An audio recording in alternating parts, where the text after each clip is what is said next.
Hello, my friend. Welcome back to Return to Magic. I'm Ryan Maginn, and I'm sitting down today in beautiful Hot Springs, Arkansas.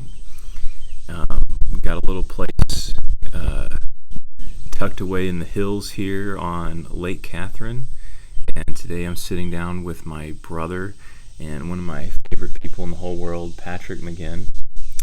Was so awesome and gracious to sit down and talk with us today about his take on consciousness, spirituality, and magic, and particularly what he wants to build and his vision.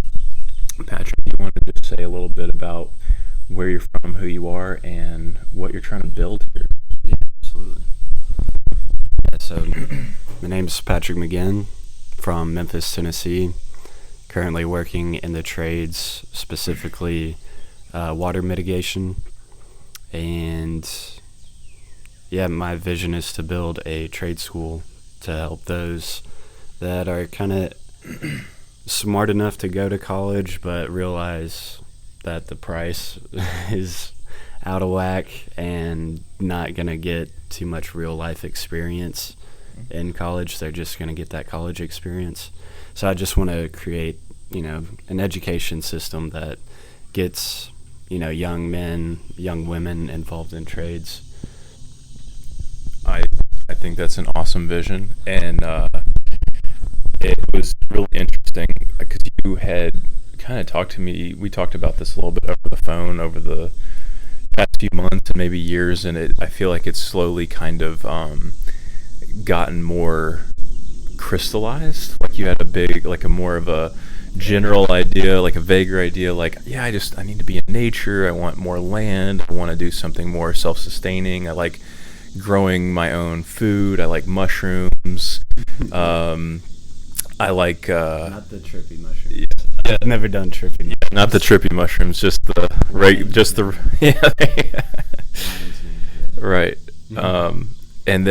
But then we were talking yesterday, and you said, this is something I just can't think about, and even if I'm not the one to build it, even if I don't get a dime from it, I still want this to exist. And I think then I got chills, and then I said, in my head I thought, well, I think that is the exact right approach to want to have a why and have a reason to actually build something. You're on the right track. And then I said, can you kind of feel that when you say that? You can kind of feel like this energy rising. Oh yeah. And you said, yeah, for sure, because I've had ideas like this in the past where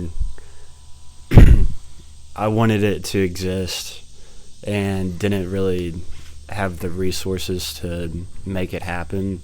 And I was trying to monetize it because I wanted it to be big, and it was like a focus supplement, those like in pouches that you can dip, and now that's a thing. It's called Alpha Brain.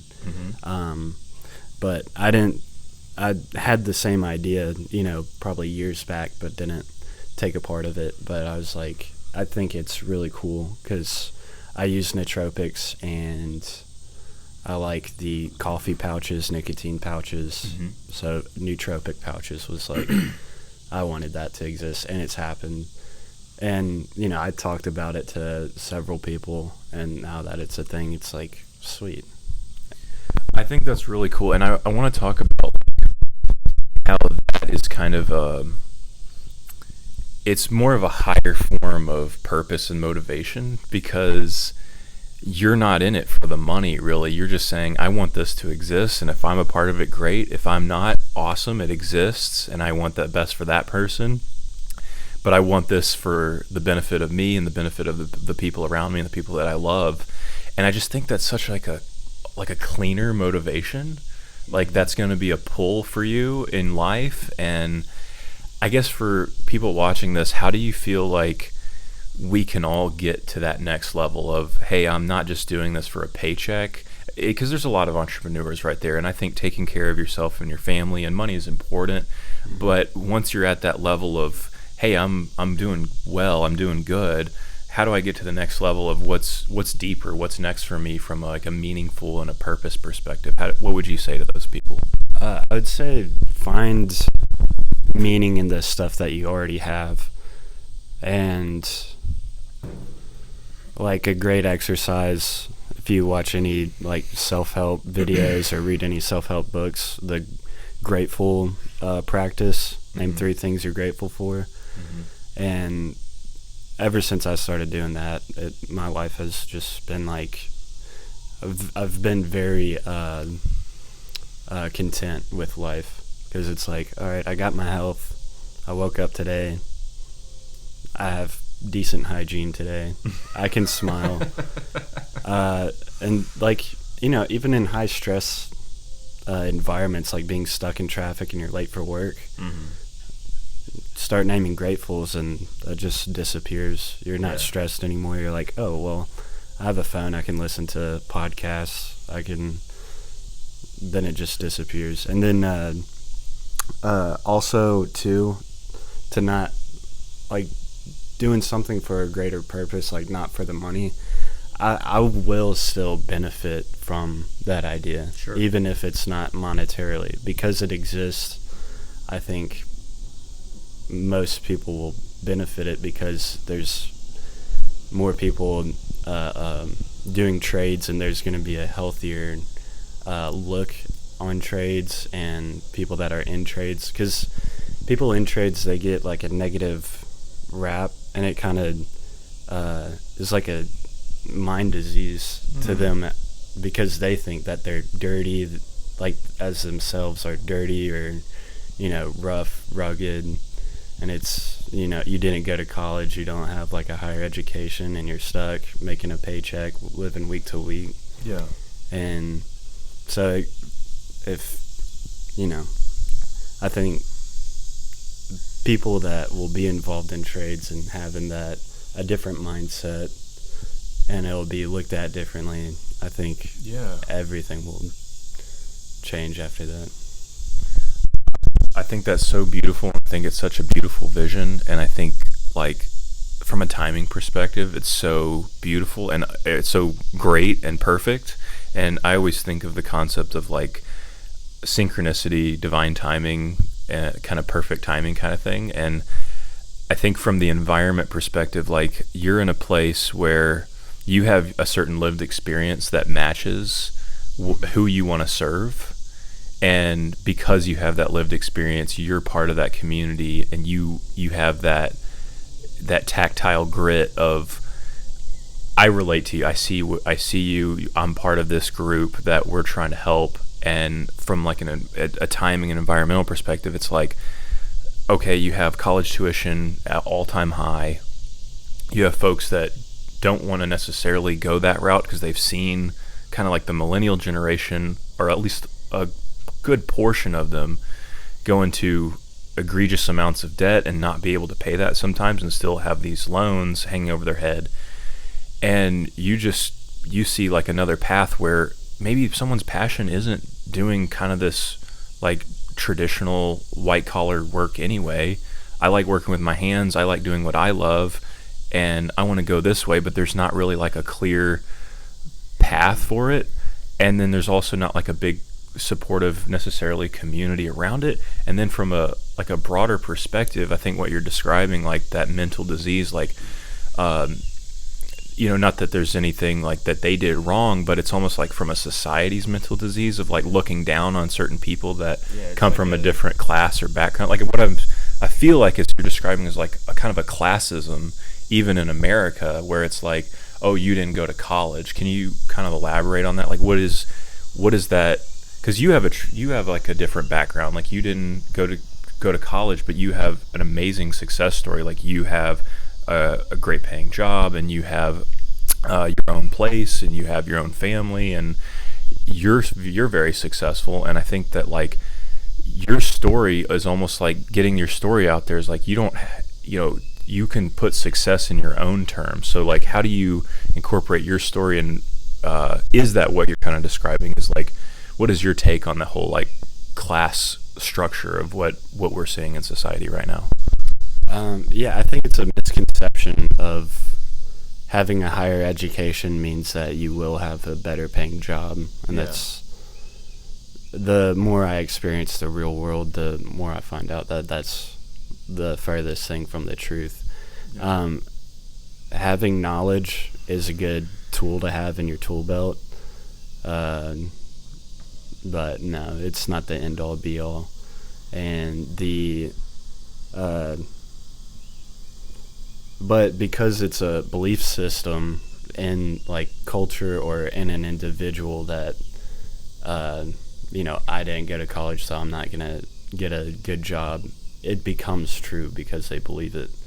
So if you can kind of remove that and realize I can still further my career, get move up in the hierarchy if you want to, if you like the business that you work for, or I think when I was an independent adjuster, that really broadened my horizon of how I can get paid.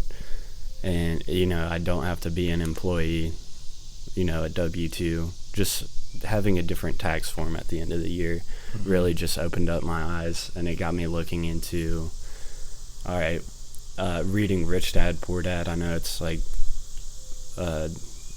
everybody reads that when they start their entrepreneurship, like growth.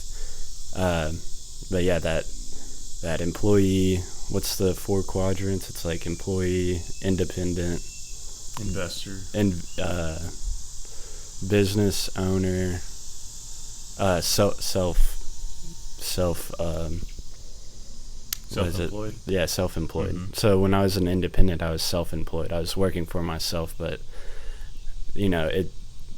it's a huge time constraint when you're doing everything by yourself. Like, it's a lot harder. And just like Rich Dad Poor Dad said, the hardest leap is from self-employed to a business owner, because it's now like how to do everything by yourself, but now you got to find people and hire people to help outsource some of that stuff, and that's what and that's not taught in trade school, is how to set appointments by yourself. You kind of learn that on the job site, like instead of being told, like you get tired of being told what to do all the time. You just kind of start to take on more responsibilities, just so that you don't have to be micromanaged. But I mean, it doesn't take long to learn that. You just have to have somebody sit right next to you and be like, look, here's a bunch of people that you need to call and set an appointment. Here's like a few tricks to kind of get them to like get them on your schedule, rather than ask them if they'll be home and available to meet. And 2 days of that, just constant, and then going out and showing up to the appointments, and doing your inspection. Like, and it's on the job training. It's just not really taught in school, but And tell me more about what, like, your vision and what you're trying to create. Something that's not taught in school, but also, are you trying to change that perception and that mindset and that belief system of, I can't have a good paying job just because I didn't go to college, and I'm not as good as the folks that went to college? Is that kind of something you're trying to tackle as well? Yeah, absolutely. I want to and keep it where you're not on a program, like a set in stone program, where you feel like you're making a 4-year or even a year or 6-month commitment. Be like, look, these are the businesses that are going on. These are the trades that are in demand right now. If you're interested, like, just jump in, because that's where work is. Like, that's how people learn on the job. It's like, you just jump in. And sorry. Go ahead. It'll come back to me. I lost my. No, it's okay. No, I think that's great. I think that's really smart to be more agile and dynamic, because I think a lot of times the pattern I see is we get a traditional undergraduate 4-year degree, and then we get that degree in that field, and sometimes we go into that field and we feel kind of painted into a corner of I'm always going to do this, and then it's hard to like reverse. Even though I'm not passionate about it, I'm going to double down and spend decades in this particular field, retire because it's safe and secure. And maybe I jump careers, maybe I pivot over time, but they're like these incremental changes. But it's really not something I want to do, and it's because of that. Like, oh well, I spent 4 years in a job, in a training for this job, and even though I'm dedicating 40 years of doing this job, even though I don't like it. Yeah, like a gambler's fallacy. A gambler's fallacy. It's when. Are you familiar with that? No, tell me more about that. Yeah, a gambler's fallacy is like a gambler. They go to the casino, they invest $200, lose it all. They're like, well, I just put $200 on the table. I got to get that money back. So they keep throwing money, and that's how they lose all their money. Same thing with time. If you invest a lot of time into something and it's a sinking ship, it's like, well, I already put too much time in this. Like, I have to figure it out. I have to get my money out of it. Like, it has to be worth something, but it's not always true. Yeah. And getting over that gambler's fallacy, like when I first learned about it, it was so freeing. It's like, oh, maybe it's just a money hole and I need to stop doing it. Yeah. Or a time hole or a time hole, soul, energy hole. Yeah, energy hole. Heard stories of toxic relationships. You'd love this person so deeply and you give them your all. It's like, why am I not getting the same back from them? It's like, because it's a energy hole. It's a love hole. Like time to pivot. Yeah, right? Pivot. Yeah, just having that elasticity. Yeah. In your brain. Yeah. Yeah, and I think there's enough elasticity in the program you're trying to develop, because it's like, I like the concept of let's lower the stakes. How do we make this lower barrier to entry, whether that's time, money, pressure? Hey, no pressure, let's make this a game. But I think from that perspective, you're lowering the barrier of time and saying, hey, no, you don't have to commit to like this big scary 4-year thing with like this price tag associated. Like, maybe let's do a few months and see if you like it, and then you always have this like kind of playground to pivot and see what you like. Is that kind of a part of the concept? Yeah, absolutely. Yeah, it's my American dream. Like, America was based off of freedom. The ways that you become not free in America is contracts. If you don't read the fine print of contracts, and those contracts are committing to a 4-year degree, your time, your money that it's going to cost. If you look at the word program, I have my phone. I should probably pull up the definition just so I don't butcher it. That's okay. We can get the gist. Yeah, but yeah,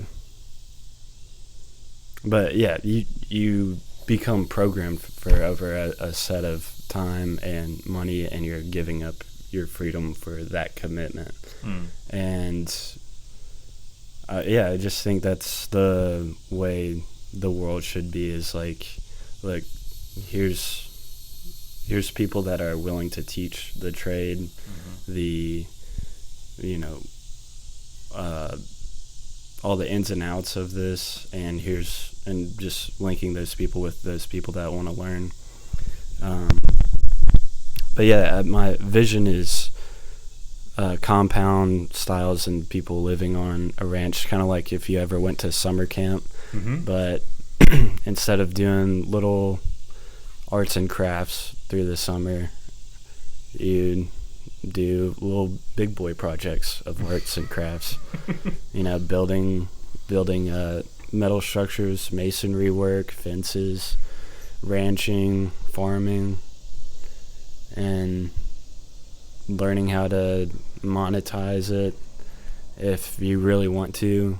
Then you're working with your hands. You're learning right then and there. You're getting paid whenever you finally get it all signed. Learning the ins and outs of contracts and how negotiating skills and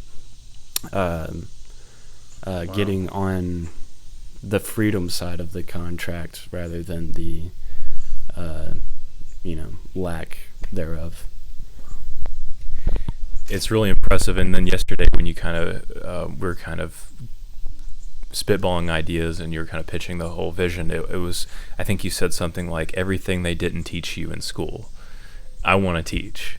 Yeah. And it's so true, because we go through this kind of traditional formal American education system of early 21st century, and it's lagging behind by 100 years. And it's like, okay, there's something to this where, where are the skills? And you basically want to bring that to the table and say, here's how you do your finances, here's how you start a business, here's how you do contracts, here's how you follow your passion and actually do something with hands-on, meaningful work that you really love. Here's how to dabble in those things and make it a play, an experiment, instead of a kind of flailing around for 4 years and seeing like and no shame. And we're not, I wouldn't change a thing. Like, I went the traditional path, got a 4-year undergraduate degree and paid off my debt and all this stuff, and no shame and no talking degradation to that path. But if you don't resonate with that path, what a great way to basically have an all-in-one. What sounds like you guys you want to provide is like a hands-on educational community. Yeah.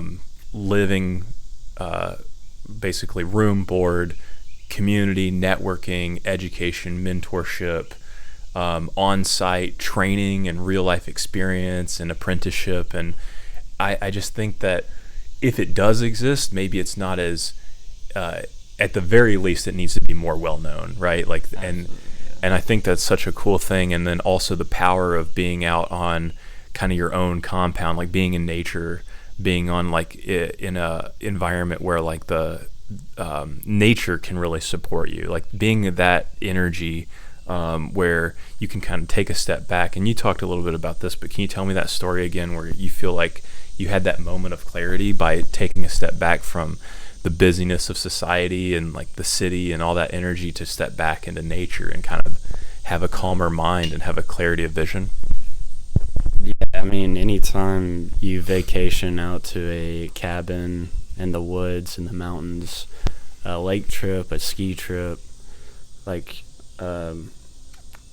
just any time you set aside a time to take a week off, you get to not answer any work-related stuff, and you're not caught in that, monotony cycle of I need to get a paycheck, pay bills, busyness of, all right, here's my work schedule for the week. It just all goes away, and then you think a lot clearer. And because it relieves so much stress, you realize, dang, like how I'm living right now is full of stress. Yes. Like in comparison to how I'm feeling right now. Yeah.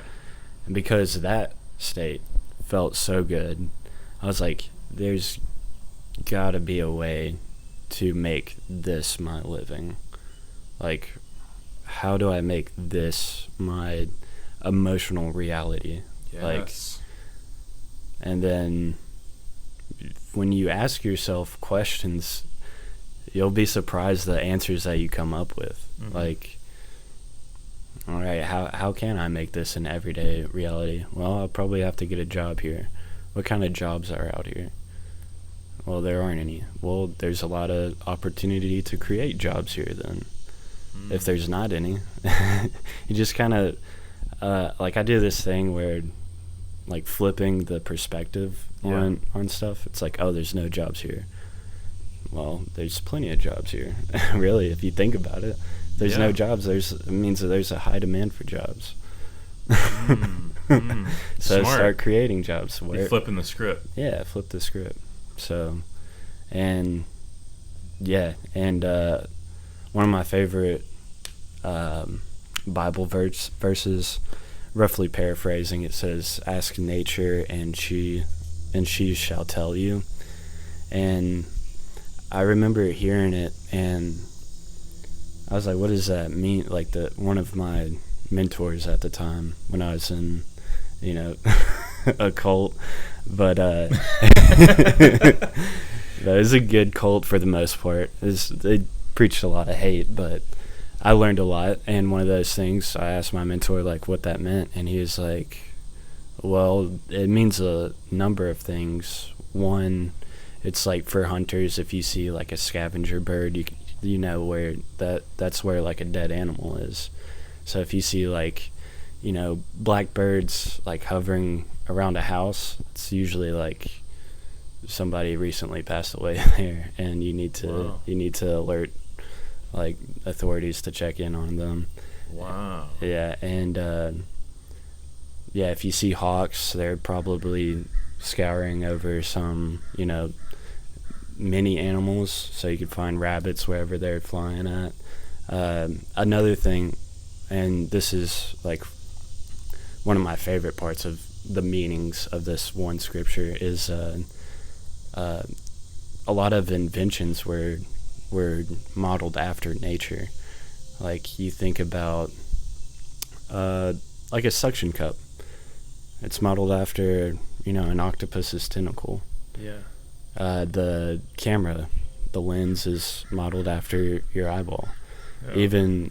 Even down to the pinhole part of the camera, it's modeled after your pupil. Yeah.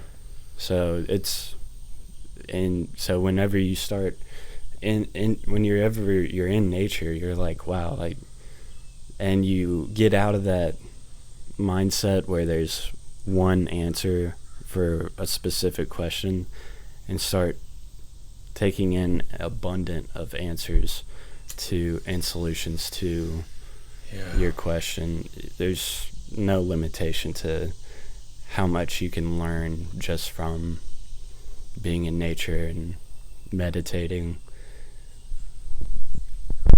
That's amazing. I didn't even know that was in the Bible. That's really cool.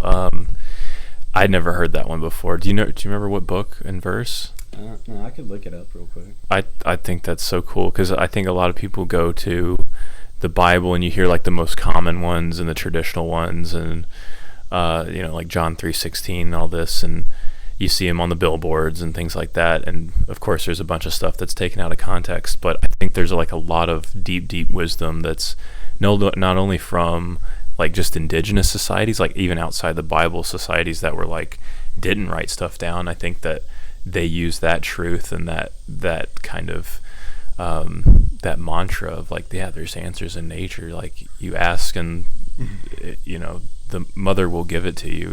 It's like very, very beautiful, very, very wise. And and I love that nature provides. A couple other examples I can think of are like the guy that invented the boat shoes. I forgot what they're called, with the little rubber nubs on the ends of them.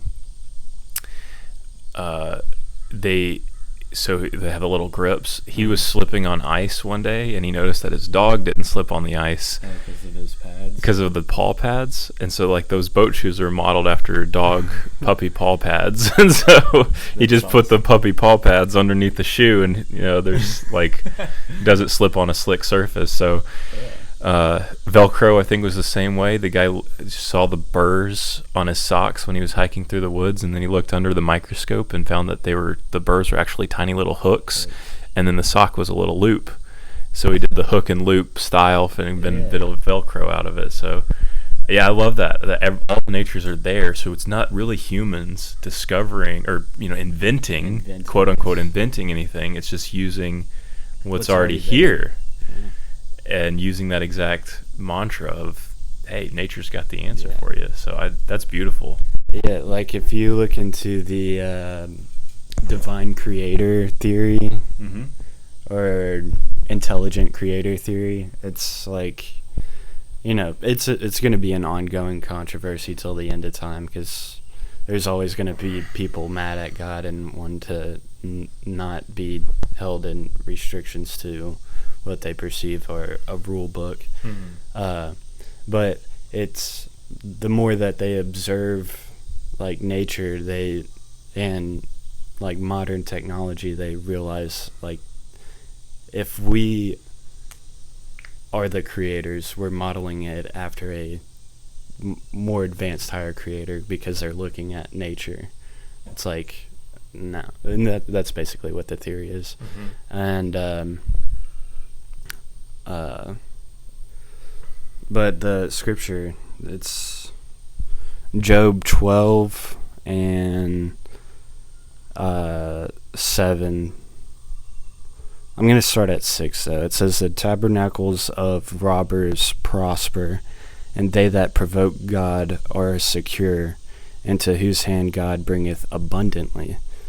But ask now the beasts, and they shall teach thee, and the fowls of the air, and they shall tell thee. Or speak to the earth, and it shall teach thee, and the fishes of the sea shall declare unto thee. So that's pretty cool. Yeah, it's saying like observe nature, like look around. You can learn a lot. Another thing I was told was this is how people discovered, what herbs do certain things for the body, and they would look at where they existed in nature. So things like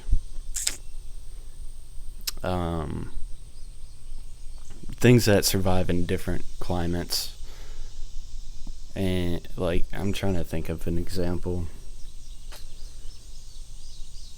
I can't really think of an example, but it's like ginkgo, like it's good for the brain. And I don't remember exactly where it exists, but I want to say it's like they exist by rivers.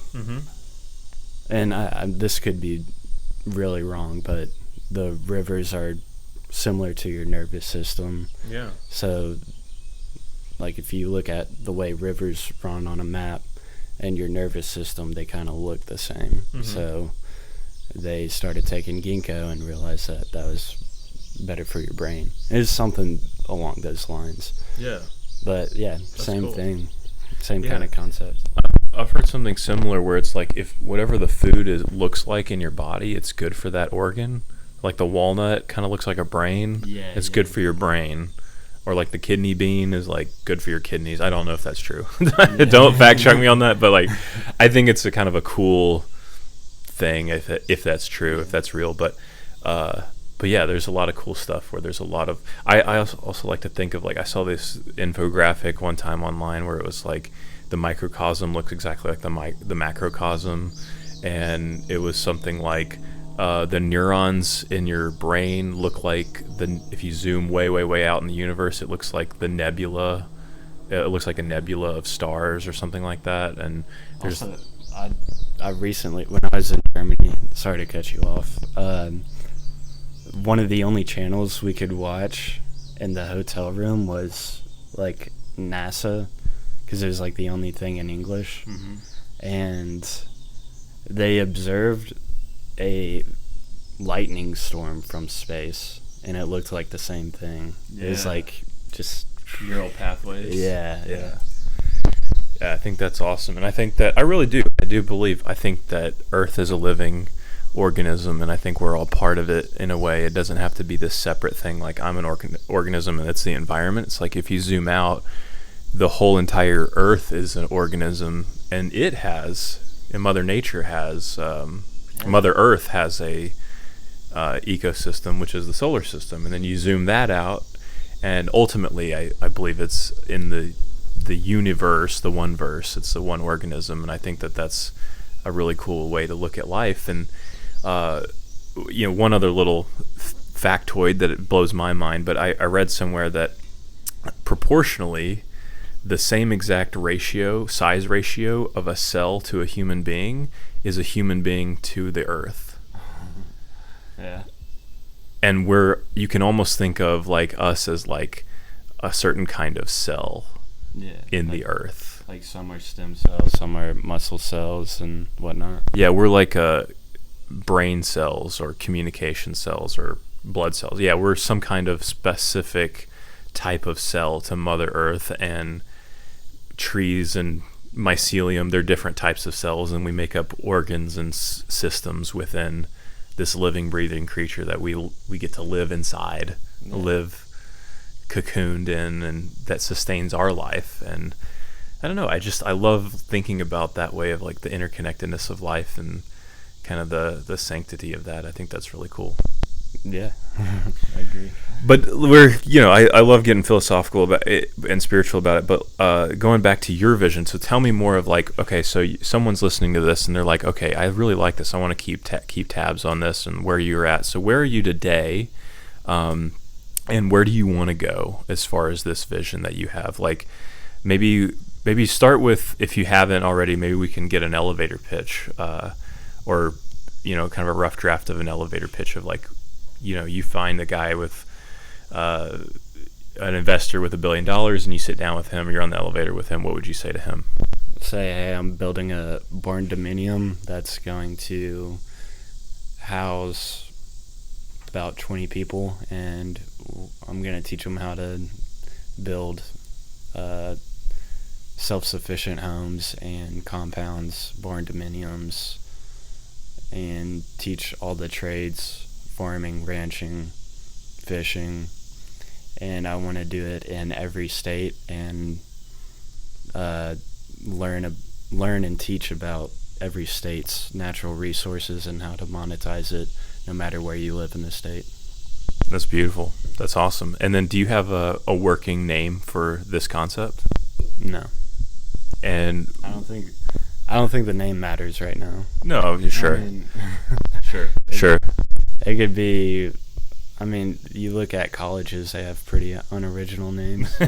So whatever university or that kind of title, and then the state, that's probably what I'll call them. No, that's cool. I like it. Yeah, that's true. It doesn't matter now at this phase. So tell me where you are now and where you want to go. Right now, working in water mitigation, do a little bit of everything, jack of all trades, and I want to get my general contracting license so that I will be licensed to build anything I want. I love it. And then where exactly, what is going to be your first step of action, like taking towards this, to realizing the vision? First step of realizing the vision? What do you mean by that? Like first step of action to get to your goal. Get GC license, and then get contracts with builders. Just build a barn dominium, raise the funds somehow, some way, saving, investing, loan. I'll go in debt for this shit. I don't care. Hey man, you believe in your vision, and I think that's awesome. I think that's really strong, and like your vision, you'll be guided, and things will really unfold for you, because this is, I really think it's like a higher purpose kind of vision, and I think it's strong. And for people that want to help you and support you, or at least just even reach out and get to know you, network, and kind of expand your horizons and expand your resources, how can they get in touch with you today? And or are you at that phase yet? No, I'd probably need to organize that. But right now, you could email me at patrick13maginn@gmail.com. But I get a lot of spam, so I'll probably miss it. So, but yeah, I do need to organize a little bit and get like an actual, like maybe a separate email. But right now, yeah, just email me that. No, but that's really cool. And then yesterday we also talked about how I could support you, like as far as resources that you may need to actualize the vision. Like obviously investors at some point in time as you're ready, mentors, business plan, other folks that are looking to get into the trade community to be able to teach their craft, teach contracting, teach maybe certain aspects of personal development, all of those different trades that you mentioned, building, fishing, maybe electric or woodworking, all that kind of stuff. So what else do you think would you need in terms of the first proof of concept? You want to build the first compound, maybe, and what else do you think you'd need there?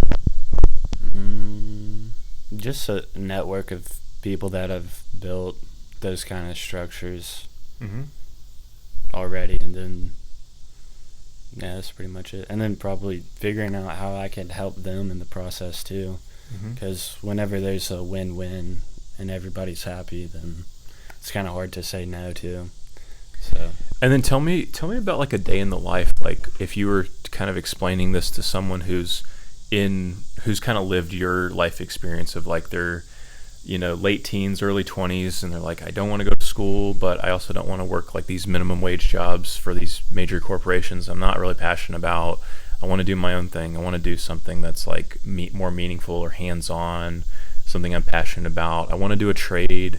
I'm not really sure what that is, and I don't feel like there's a supportive community for me. What would you tell them as far as a day in the life? Hey, man, you get to go to sleep here, you wake up, and this is your day. Yeah, I mean, it'd probably be something a lot similar to summer camp, if you've ever been to one. Like, but instead of having an itinerary and you're paying to do so, you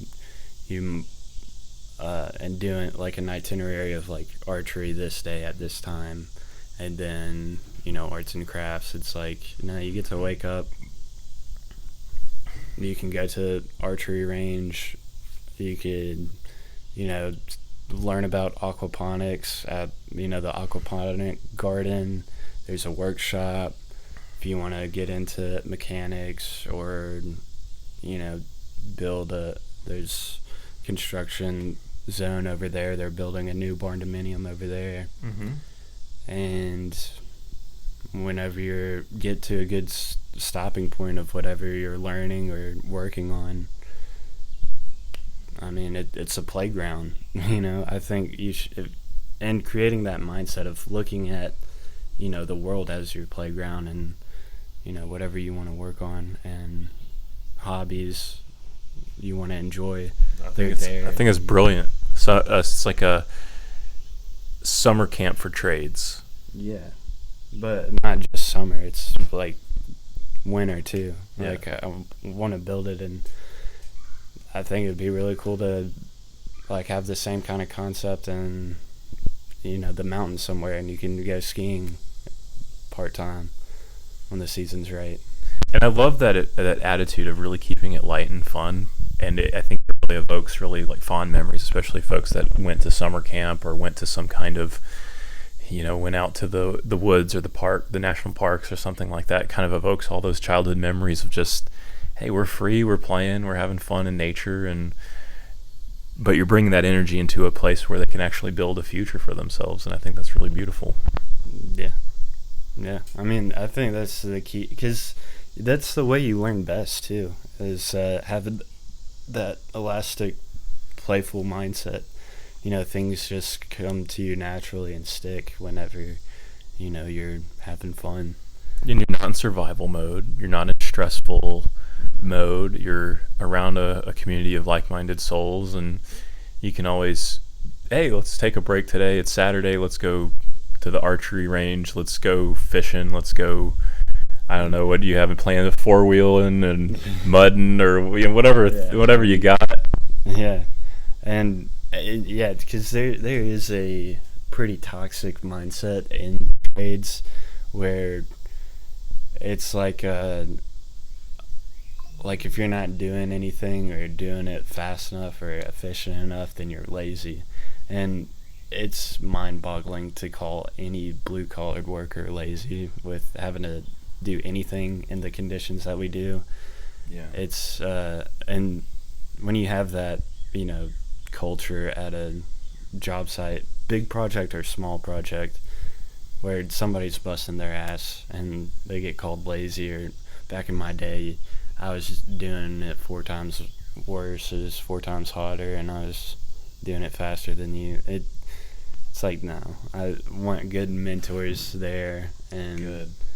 they like, I remember how hard it was at first being in your shoes. I can work circles around you right now because I stuck with it, because you will too, and being encouraging, and because the trades can be rough, but that's only if you believe they'll be rough forever. But Yeah, there's some about that, right? Like there's some kind of like, and you see it in white collar life too, in corporate America. It's like this weird badge of honor to go through hard working conditions. And yeah, I mean, it good for you, you stuck it out, but it's almost like, why aren't we honoring the commitment instead of the sacrifice? Like, we can achieve greatness without making it hard on yourselves. And if you're a true mentor, don't you want it to be easier for this person instead of harder? when you pass the torch, you want it to be a instead of big shoes to fill, it should be a lighter load to carry, because you've found the more efficient way, so that you're passing it down so that they don't have to learn the same mistakes. Like, work should be easier in the future because we know how to do it. That we found the most efficient way to do it.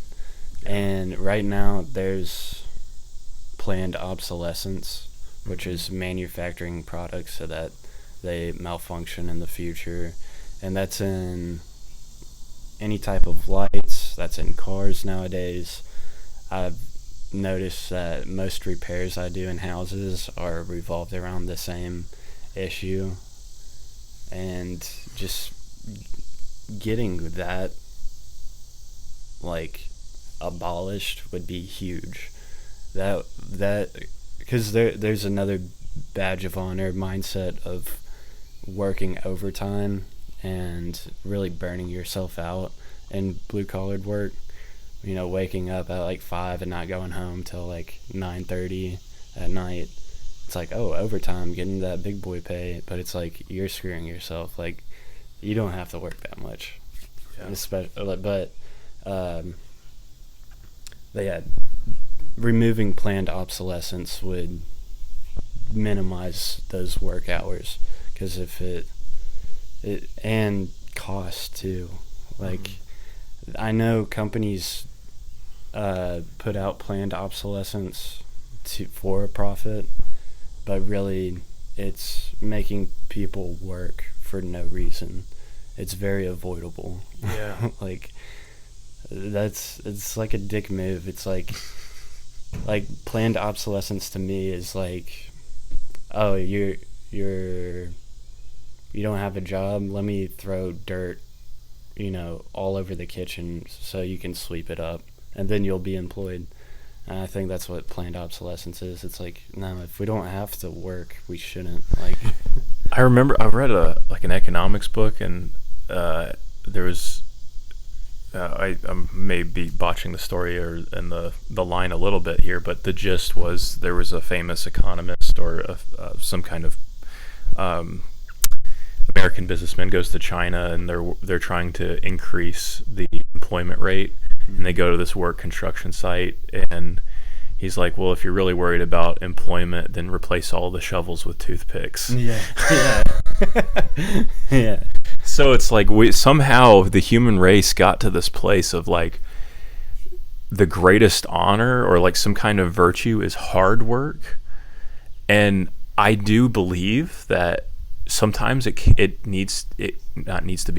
be difficult to go through and understand the virtues of perseverance and pride in your work and purpose and meaning, but it doesn't have to be hard. I don't know why we have to attach you have to do this. First of all, in my personal virtue, I don't believe work itself is a virtue, and I definitely don't believe hard work is a virtue, but I'm very passionate about replacing that and at the minimum adjusting and kind of tweaking that mindset and that virtue in especially like the Western American psyche of like, guys, and the human psyche, right, of like, collective consciousness. The collective consciousness of let's replace. I'm very passionate about let's replace hard work as a virtue with something else of purpose or efficient work. Efficient work, where it's like let's take the hard stuff out. Like I don't believe that is a badge of honor necessarily in and of itself. Like maybe that's part of the journey, but it doesn't have to be. And I think that's so cool that we kind of share. We have that Venn diagram of our like personal passion and virtue there of like, let's get rid of that. Yeah, for sure. Yeah, definitely get rid of that. There's, like you said, there's necessary moments where you do have to work hard. You know, like if there is a time sensitive thing and it's like, all right, we need all hands on deck and there's a huge demand for this specific type of service.